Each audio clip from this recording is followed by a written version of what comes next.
What's up, good people? This is not going to be a beef video. This is not me clapping back at anybody on behalf of anybody else. But I do want to give my thoughts on the whole issue that went down between Saint in the center and Oshay Duke Jackson, and what's more or less been going down between the Saint in the center, and members of the manosphere, or some people who have who may have started out in the manosphere but have blown up bigger than it. And I'll start here by saying this. But this isn't to attack anybody. When I do this Bernard Riley reviews, I want my motto, something that I make sure I remind myself before I even start talking, that I'm here to attack ideas and not people. Not here to attack any individuals involved.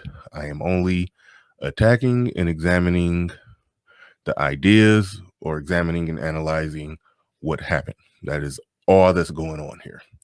For those of you who don't know, and if you're involved in Black YouTube or follow the Black manosphere at any level, you more than likely know what's going on. Saint in the center and Oshay has had some back and forth, to put it mildly.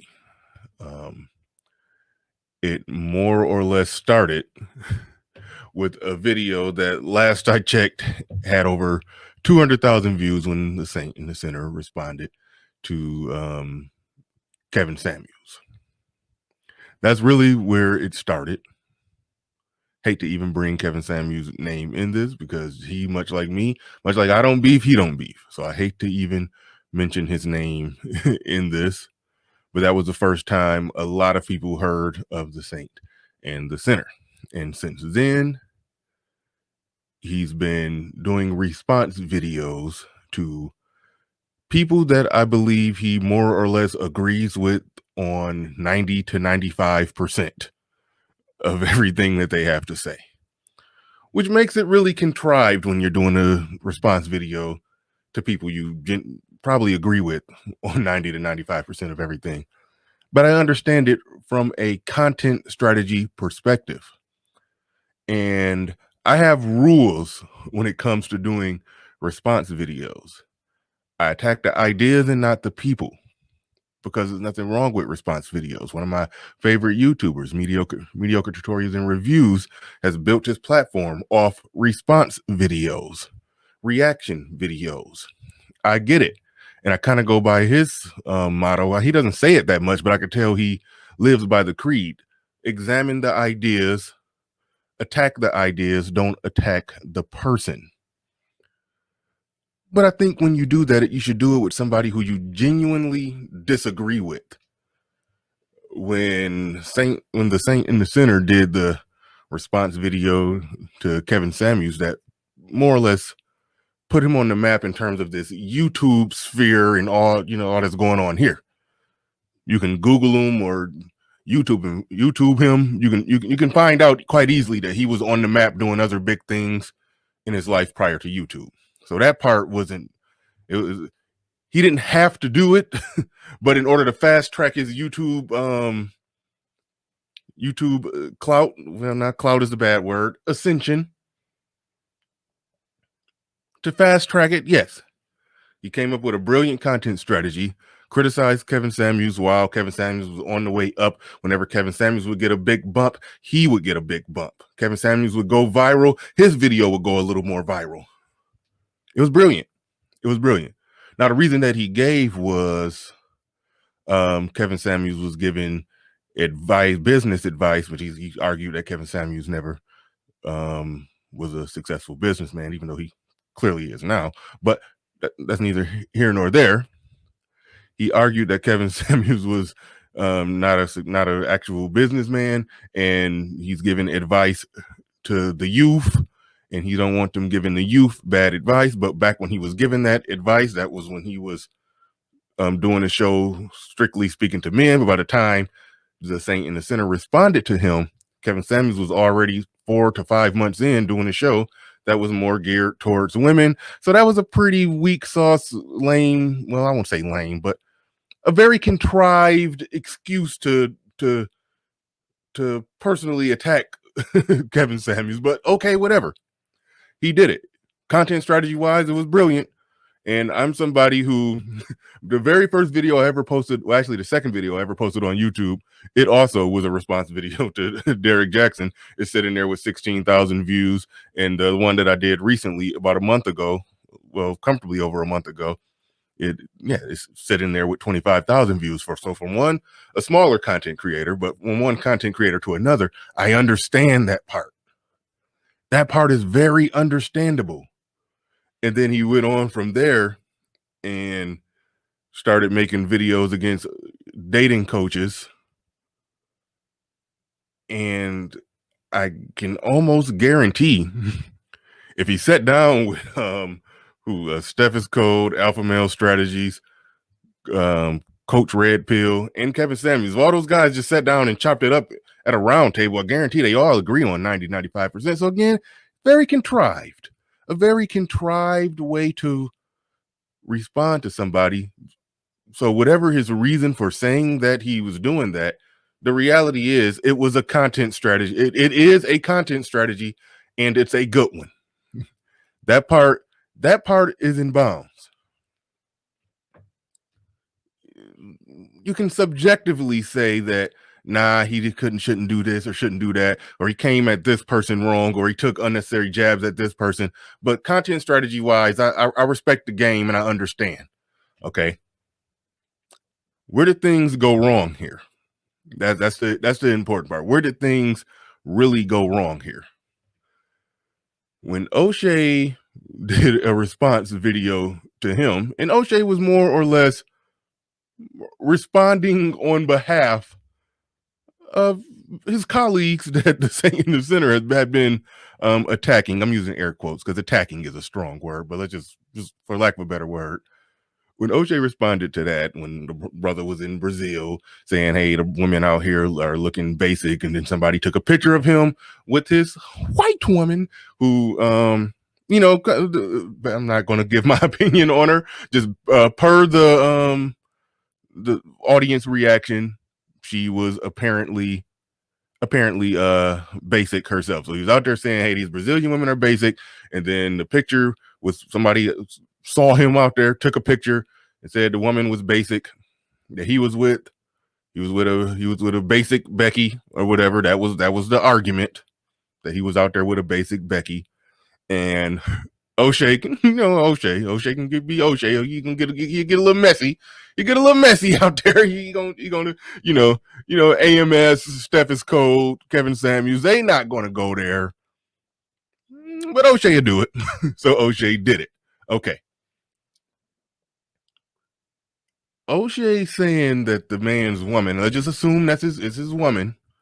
Him saying his woman was just some basic Becky or bottom shelf Becky or whatever.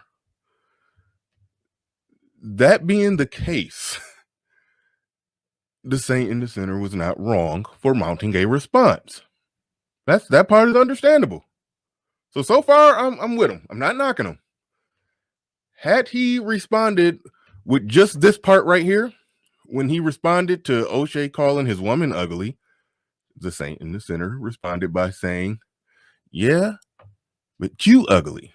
And you're so ugly that the only way you can get any action from a woman is if you're paying for it in a third world country.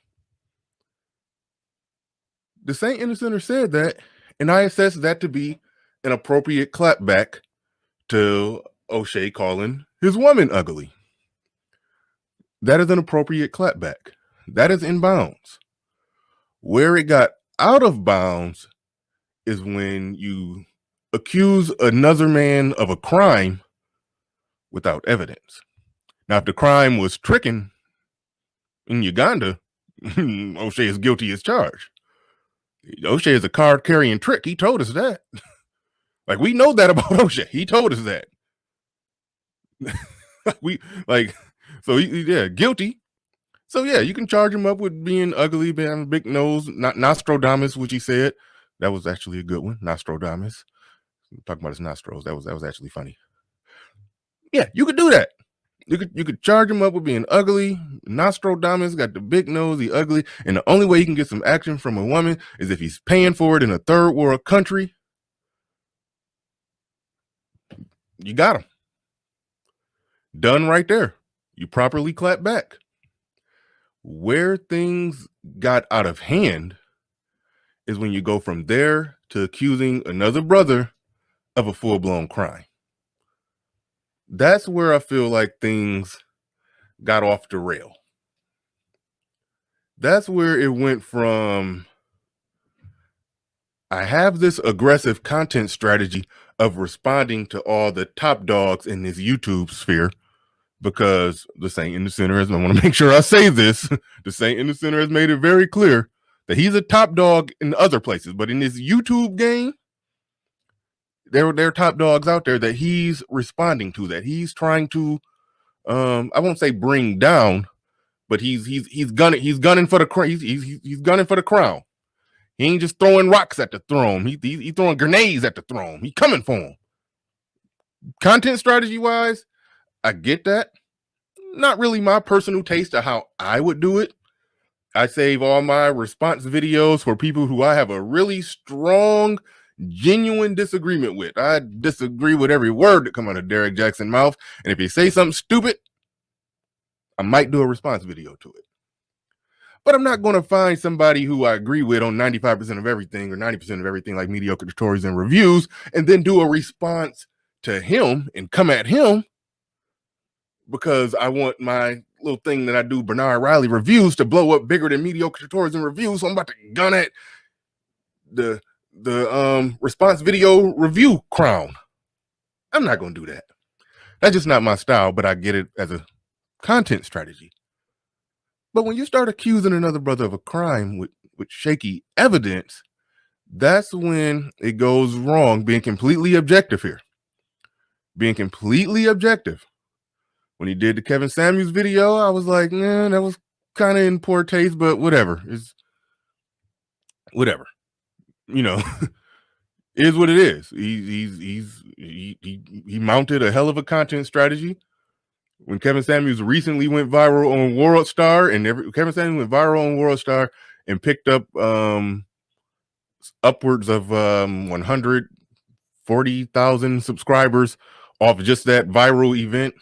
I don't know the exact numbers, so let me not speak to Kevin Samuels' analytics. I haven't seen them, but let's just say he picked up 100,000 subs. And then I checked back on that video that the Saint in the Center did, and it probably picked up like an extra bump of 30, 40,000 views, which means he picked up an extra bump of, some, like that video is sitting on 200,000. May have picked up more. Every time Kevin Samuels get a bump, he get a bump. So he's probably picked up upwards of 10,000 to 15,000 subscribers off of that one video. Because anybody who got a little disdain for Kevin Samuels, it don't take too many clicks to get prompted to watch the the video that the Saint in the Center made. So it was a brilliant content strategy, so I'm not even knocking him for that. But when you accuse another brother of a crime with shaky evidence, where the evidence that was presented literally showed that Oshay was doing what we all know that Oshay do, that he be tricking. That's what it showed. The website that it was on, not even a website, the Facebook page. I'm not even going to say the title of the Facebook page, the title of the Facebook page. Yeah, it sounds bad, but when they explain right there in the article what he did, it wasn't that, I mean, it was what Oshay do. So yes, you could charge him up with that, but to charge him up with more than that, that's wrong. The other thing regarding the other Oshay Duke Jackson, I'm not going to, even though his real name is out there now, but I'm not going to go ahead and go there saying that part was obviously wrong. The dates didn't add up. It was clearly a man over 60. Okay, Oshay is clearly not over 60, so he was charging him up with that stuff right there. So you charging him up for committing crimes of shaky evidence. that part was a flag on the play. It would have been appropriate if after he said something about that woman, which that was messy. That was, O'Shea can be messy. We get it. Yeah, the appropriate response was clapping back with how ugly he is and how only way he can get some action from a woman is paying for it in a third world country, which you had proper evidence that he was paying for it in a third world country. That was the truth. That was that you got him, got him, and that everything would have been in pocket and fair, and it wouldn't have been a brother being accused of a crime off shaky evidence. That's where it goes too far. I remember I wasn't making content at the time. At least I wasn't going live at the time, but I remember when we found out April Mason accused three brothers of a crime with little to no evidence, and then it was later found out that that wasn't true. We all had the right knee-jerk reaction to that. Like, wait a minute, you're going to get three random brothers arrested, accused of trying to forcibly take a woman and throw her into a car and drive off with her to do whatever. And we found out later that this her niece or her cousin or whoever was some 41-year-old overweight woman that it highly unlikely that they were trying to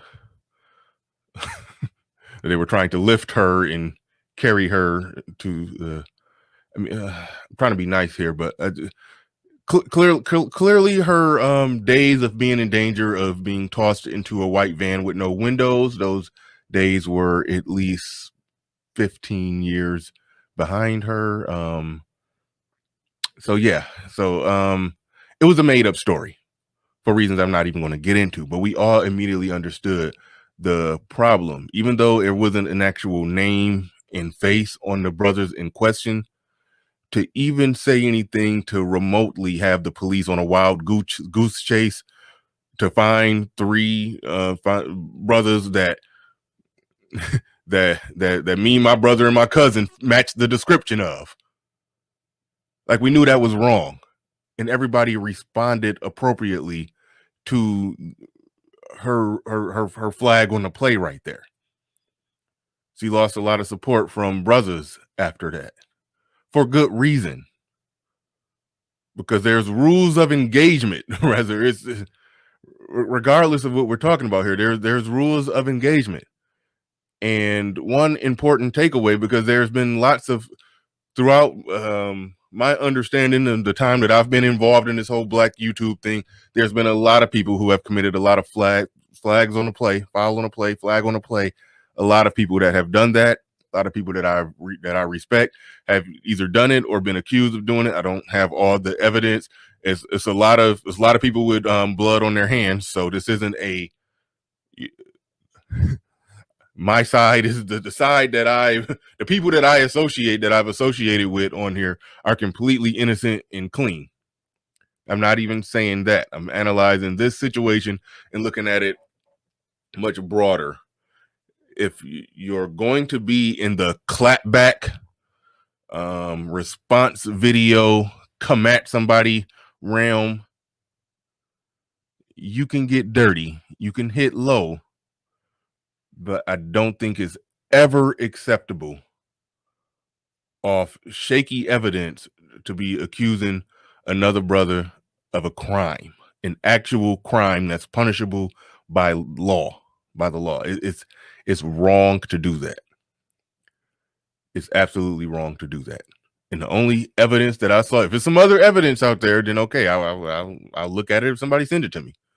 But the only evidence that I saw was evidence that sounded like, if he's going over there and paying money to get some access to women, well, we know in third world countries, the laws are very loose. So if he's doing that, and we know some people go over there to do this, then he might be one of the people that is doing that other thing with children, and therefore this. And if he's doing that, then we can conclude, like, whoa. The article only said exactly what was visible in the video that the article was attached to. So that was wrong. That was absolutely, positively wrong. But overall, my takeaway on the Saint in the Center: very intelligent brother, smart as a whip. Why is that a phrase? Smart as a whip. Anyway, smart as a whip, sharp as a tack, successful brother. And I think, when I listen to the things that he has to say, beefing aside, flag on the play aside, he has a lot to offer brothers. He really do. He really do. That part can't be denied. So my prediction on him is, because he's employing a strategy. He went too far with it, but it's a strategy similar to what Alpha Male Strategies did. Because Alpha Male Strategies came into the game in a mindset, a mode of gunning for those at the top. He got into a few little beefs. He was making response videos to everybody. But once he made it to the top, he kind of pulled back on that. He didn't